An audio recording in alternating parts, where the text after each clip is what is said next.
welcome everyone to the Banner and Backbone Media. This is, which one is this? Is this Ellie's exclusives today? Yeah, I think so. I think we're I on don't know what Ellie's they're called. exclusive. We have two different shows together that we're doing together. But I believe that we're doing an Ellie's exclusives today. This is actually going to be an Ellie and Zev Yeah. exclusive today on the finances and the money. And we started our week with the deposition of Ghislaine Maxwell, and Ellie doing her transcription into that, and her work there. And so, Ellie, I want to pass it off to you here in a second. But let's first introduce our special guest today, which is Zev Shalev. Many of you in our audience have probably seen or know of him. He is on quite a bit on Substack. He is reporting incredible news, and he has been breaking a lot of the financial backing and the financial ties of the Epstein series and where Epstein got his money, how it relates to possible intelligence work. And you're an incredible writer, Zev, and you're an incredible speaker. You've got a melodic voice that really helps draw people in. And it's great to have you with us today. So thank you. You haven't heard me sing, so that's a good thing, because if I did, you would not be calling me melodic if I was singing. But thank you very much, Nick. And Ellie, thanks for inviting me. It's great to be on your show. And congratulations on your success. You guys are rising up the Substack charts in unison, and it's great. It's great that people have found these new voices. It's so important that this network grows and there's more people involved, and more voices are out there. So congratulations on all of that. Thank you. And so I want to really hand it over to the both of you for today. Is you're both highly intelligent on this and highly informed on this subject matter and have spent a lot of time looking into these various connections. And so let's connect the two of you finally and figure out maybe where the hell did Epstein get his money from? Where did Maxwell get her money from and her father? And why the fuck is our president a pedophile?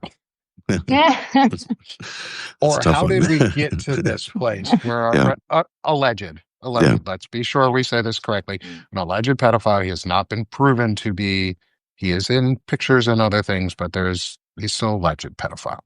But the money is really interesting. And I wanted to hear from the both of you on your thoughts around where Epstein got his money, especially with the release of some of the new transcripts that are coming out, testimony, and the changing facts that we keep hearing.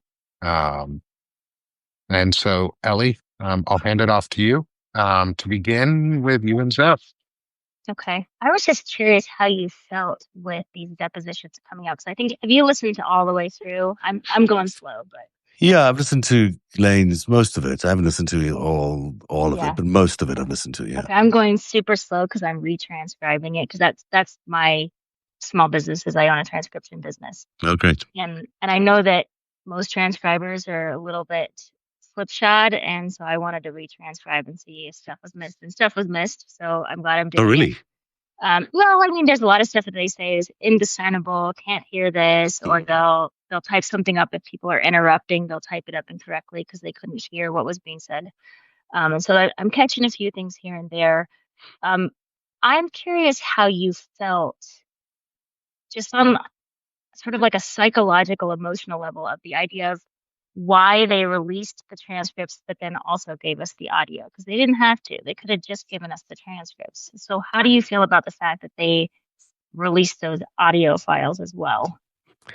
I try not to feel when it comes to these stories, because it's, if you would actually let your emotions go, you'd be mortified at what you'd come out with, because it is just, it's terrible what's going on in our Justice Department, and the fact that they were using the DOJ as a platform to platform a pedophile, a convicted human trafficker, someone who has done despicable things to young women, but also to the country. She was an espionage asset as well, and she's done horrendous things to America. And the fact that the DOJ is now being captured and weaponized in the way that it has, to the point where they are issuing basically a free platform where she can say whatever she wants, without any potential for incrimination or anything like that, complete immunity, is stunning. I mean, it just blows my mind that the U.S. justice system could be used for something like that, and it is, and it tells you how far we've gone from what is our norm in America. We've gone. The America of today does not look anything like the America of 6 months ago, and it's a tragedy. And we can't forget that. We can't forget that what's happening is a tragedy around us, and it also is something that's not trustworthy anymore. We can't really trust these institutions of state that we used to trust so much. So these it shakes leaves you shaking your head. You just don't know where to turn to for what America used to stand for, and that's certainly not coming out of the Justice Department. Right.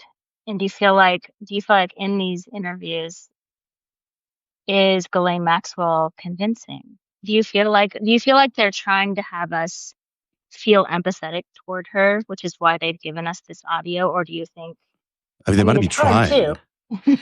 but she's not a very empathetic person. I mean, I listen, she sounds like she's so out of touch with reality. She has no empathy at all for the victims at all. Like, you don't even get a sense that she even understands what they might have been going through because of her. And on top of that, this kind of like, just dismissive attitude that she had, which was such a, it's a snobby thing that she has. She's like a snob. She comes across as this really into herself and believing that her reality is the reality, and quite proud, it seems, of the fact that she was able to maneuver the president of the United States into giving her this opportunity to use the DOJ as a platform to get a lighter sentence. Well, in all likelihood, she should be completely ashamed of that. If she had any real feeling, she'd be ashamed of the fact that she had committed all these crimes and was now wasting everyone else's time by trying to get, this lighter sentence that she's now being able to get. It's like she's in a prison camp where she's allowed to leave every day for work release. I mean, Is she leaving? Does she have work release now? Well, she can. I guess people there can, I should say. I don't know if she is, okay. but I think she was authorized for work. Yeah. I think you're right. I know that yeah. was the whole, so it's like Sweetheart Deal Part 2, basically. Yeah.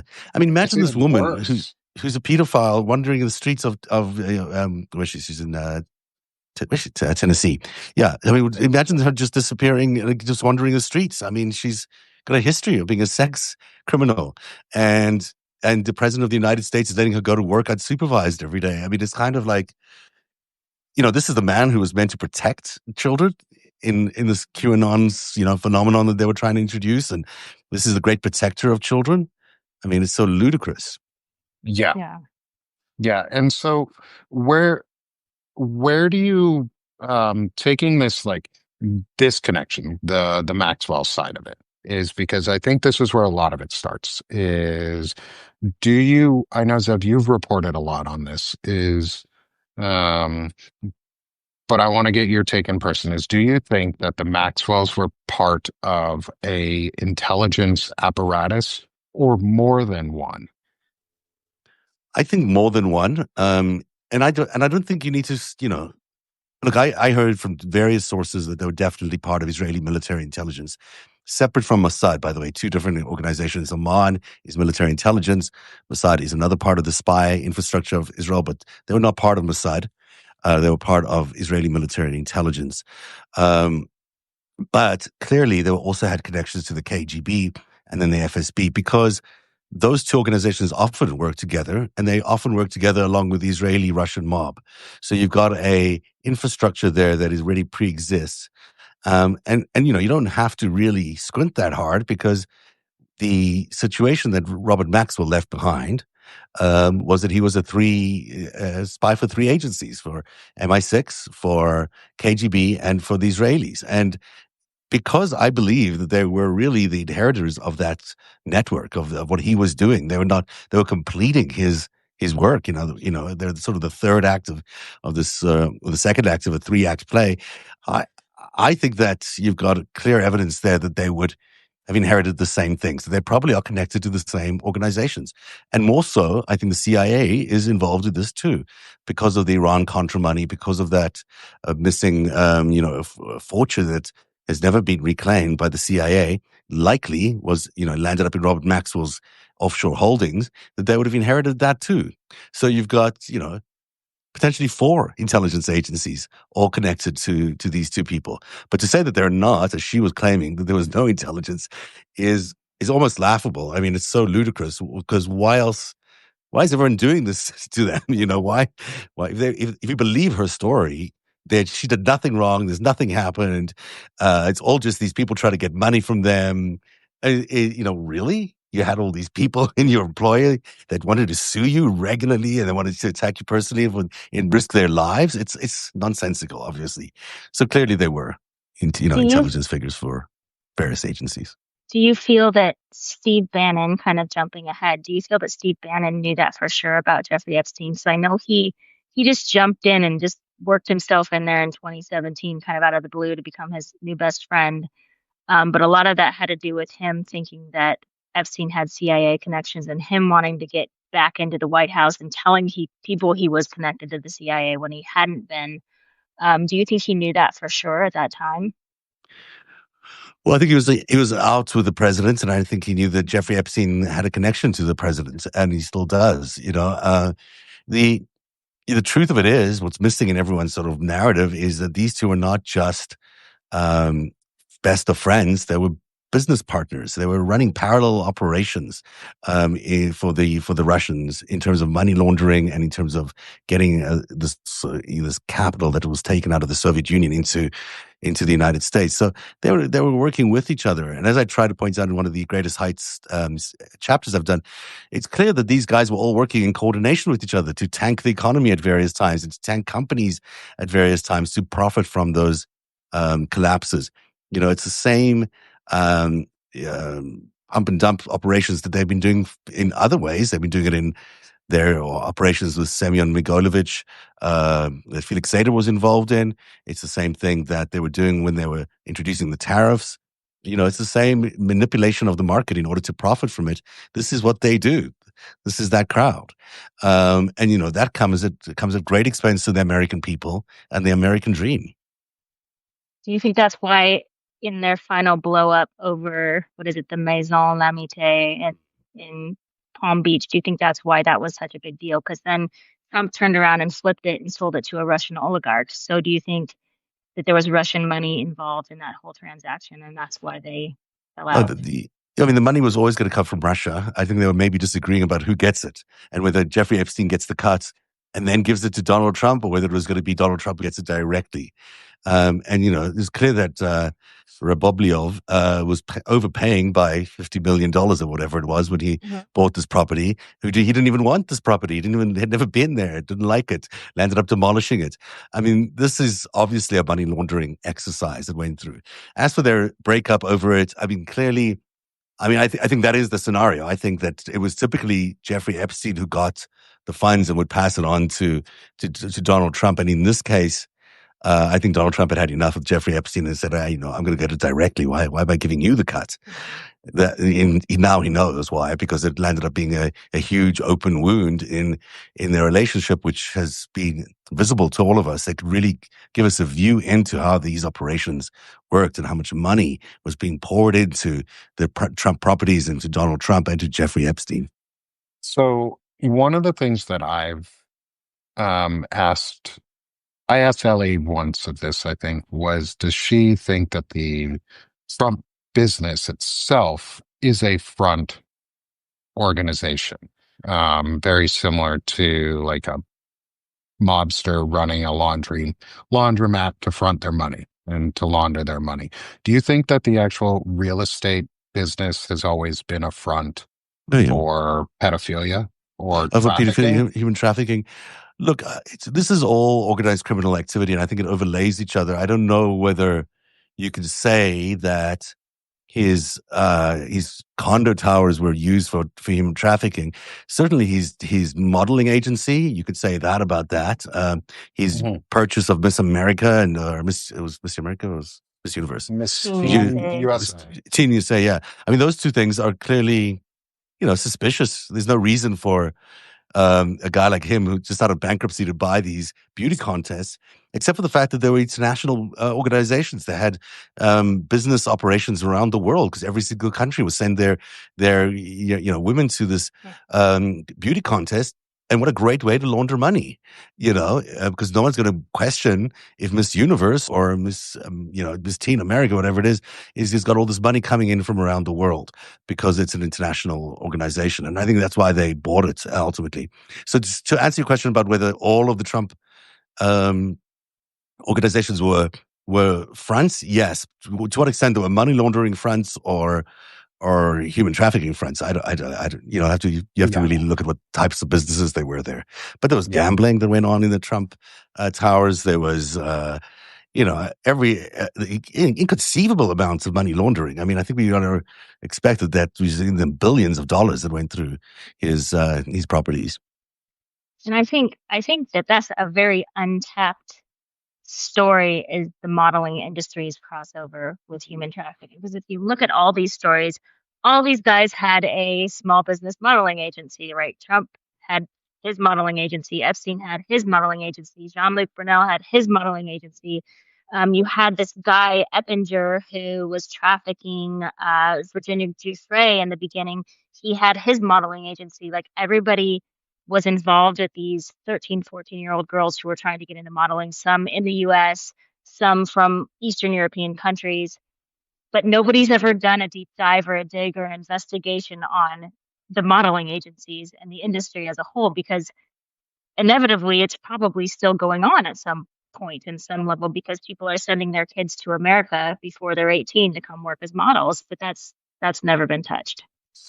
I think 60 Minutes, actually, to their credit, a while back did an interesting thing about elite agencies, and that elite modeling agency, which was Johnny Casablanca's modeling agency, and Casablanca's, I think, was very good friends with Donald Trump. In fact, if I'm not mistaken, I think Donald Trump was like the key judge in their Look of the Year contest or whatever it was.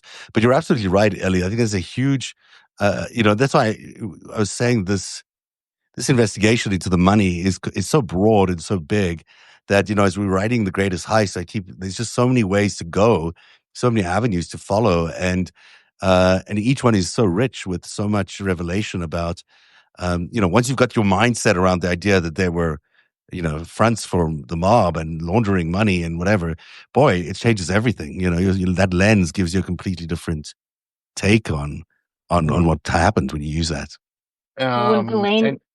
I was just going to say real quick, so that I just finished the second portion of Ghislaine's deposition, and when she talks about the idea of going after stolen money and working in construction, I'm hearing mob red flags. Like, she uses this hypothetical where he goes after El Chapo's money because El Chapo has stolen from another crime organization, and maybe or maybe not he actually did that, but like, she's using criminal organizations going after other criminal organizations to get stolen money back, and that just tells me that he worked. I don't know if he worked with the mob or if he had his own mob, or but that, and then the idea of having a construction business at the front, which is what she described to you, that was just so cliche to me. It was so cliche mafia. It is cliche mafia, but it's exactly what he was doing. He was laundering money for left, right, and center for all these organizations, and there was never any money that changed hands. It was always like, oh, give me your property on 71st Street or whatever. So there's no direct, dirty, fingers for him. He doesn't have to say, well, I got this money because it was, drug money or human trafficking money. I just got this mansion from Wexner because he was letting me manage his properties. I mean, who gets paid like that for anything? It's obviously that, there was other money being sent through. And we know certainly in Towers Financial, that was his money laundering effort, and I think, for all the things I'm most grateful for is the time I got to spend with Steve Hoffenberg, who gave me a lot of this insight that you would never have gotten without him. I think he'll go down looking as quite a hero because his knowledge of what went on there, even though he wasn't completely aware of what it all meant, was so helpful to framing, what was really, and to a real understanding of the relationship between Trump and Epstein. And he's the one who got in trouble for the Ponzi scheme, right? That Right. Epstein had actually connected. Yeah. Yeah. I mean, I'm sure Okay. that Epstein actually testified against him, and probably, and got off because of that. Also because of the intelligence thing. I mean, Hoffenberg told me that the same reason that applied for his 2008 getting off of those charges applied to the him getting off the towers charges too. He was still working for intelligence, and this was an intelligence op. So how are they going to do anything to him? Similarly, I think Drexel and Leon Black and Milken are an interesting sort of parallel to that. Milken and Hoffenberg both go to prison, although Milken I think gets off fairly soon after that. But those are the two people that get the fall guys for these big financial operations, and everyone else gets away with it. Mm-hmm. And I see a parallel. I mean, there's obviously a parallel when you're dealing with like billionaire sociopathy. There's not a real veering from the course with personality, but between Epstein and Trump and this idea of shooting someone on Fifth Avenue and getting away with it, Epstein started to get more and more brazen as time went on, talking about the things that he did. And first, before it was ever talking about women, it was talking about his finances. And when you read Vicky Ward's 2003 article in Vanity Fair, he's very brazen. He just says what he did, and he says these guys went to prison, but I didn't. And and it's true. He had that kind of authority in that circle that he could do that. But then toward the end, before 2019, he started getting that way with how he dealt with girls and women, and everybody in his social circle began to disappear because they recognized that wasn't going to slide. Yeah, I mean, that was his number one rule. I think Hoffenberg told me was to keep a low profile, and he broke his own rules. So, on the other hand, I have some real questions about his sexuality and about how much actual sexual interaction he had with these women. There was lots of massages, no doubt, but I think he was. I'm told by some people that he might have been gay or at least bisexual, and that he had real feelings for Wexner and a real relationship there. In which case, the idea of him, going after these underage girls becomes a little bit more difficult to understand that he'd be involved in that if for any other reason other than the intelligence reason that he was doing it for. Mm-hmm. And that's why his inclination for massages was probably, so that was the thing that he would go after. Yeah, yeah. Well, if we want to dive into Wexner, that's a That lot of was fun to actually going to be talk my question about. was, can we dive into Wexner a little? Because he's old, he's dying, and not enough people have asked him questions. The most subpoenas. And the Victoria's Secret almost become, and like the Victoria's Secret models almost becomes a secondary front, even if they weren't involved directly in child trafficking and trafficking in that way, they almost become a secondary front for it. At least Not in even my mind, secondary yet. because he used that money to hide what was being done. Does that sound logical in this? And can you dive into the money and aspects of Wexner? Yeah, I mean, look, Epstein used to represent himself as a scout for Victoria's Secret, so it certainly, he was connected to that directly. In terms of the money, Wexner's origins go back to the bootlegging days, where I think for the Bronfman family, or Seagrams, he would be running that liquor into the United States using the same schmatter delivery, trucks that he had for delivering all these clothes that he was selling. So I think you've got a situation there where these guys, this was always sort of an organized criminal front to some extent. And I think when Epstein first gets involved, there's this little known but important story about the death of a lawyer who was working for Wexner that some people, always thought it was really strange that Epstein showed up at the time of that.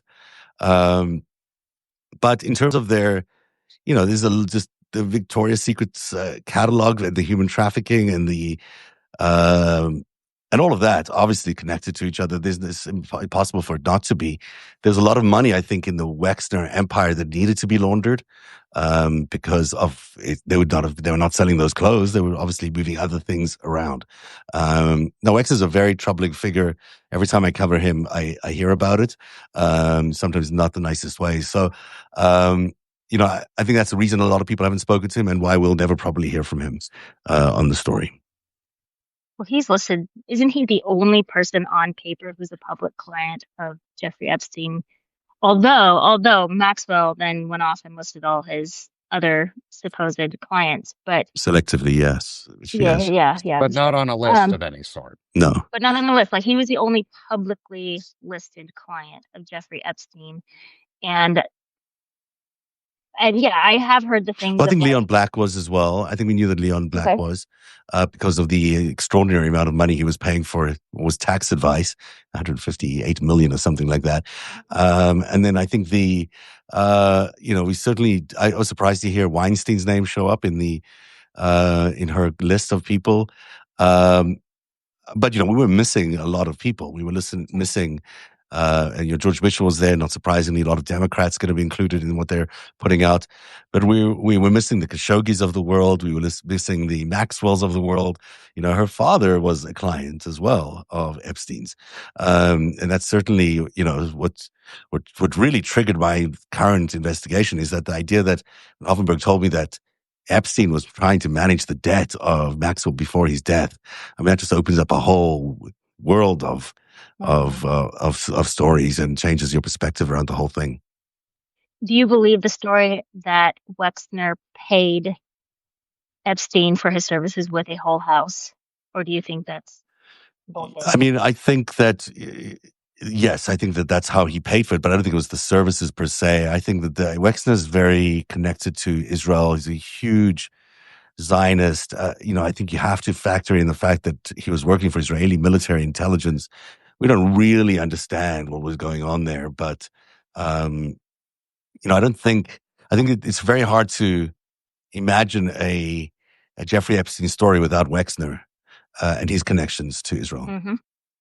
And as far as, so you go down the street. So I live very close to New York City, so I often wander in and go find these different properties. And the last time I was there, I was telling Nick, the last time I was there, I found Jeffrey Epstein's house, which I'm not a very superstitious person, but it gives off a very dark vibe. And so I saw it and I was like, okay, I've seen it. I'm going to go. And then somebody messaged me from Substack and said, turn around because that is Howard Lutnick's house next door. And I Googled that. Sure enough, there's his house. But you go down past kind of the United Nations area and you get to their 66th Street apartments, which were also owned by Leslie Wexner. And there isn't a bill of sale for that given to Mark Epstein, although word of mouth says he paid $10 million or something for the building. But there's no bill of sale. And New York is very good about being able to search old property records and bills of sales, and there's nothing. And I get the sense, and this is just my personal take, I get the sense that Mark Epstein is not as innocent as he comes off to be in the Epstein story. I mean, probably not. And he owned a property that was being used as a human trafficking venue. I mean, it's hard to say.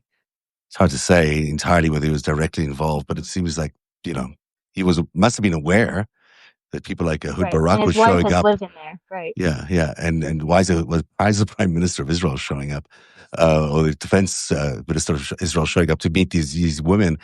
That whole I haven't done this for a long time, but I remember 5 or 6 years ago, I really looked at every single property around there, and I think there's a piece of it that belongs to the Catholic Church, which I think was adjoining it, and I think if I'm not mistaken, there's a connection between the Lutnick home and the Epstein home. I think they were connected on the third floor or something.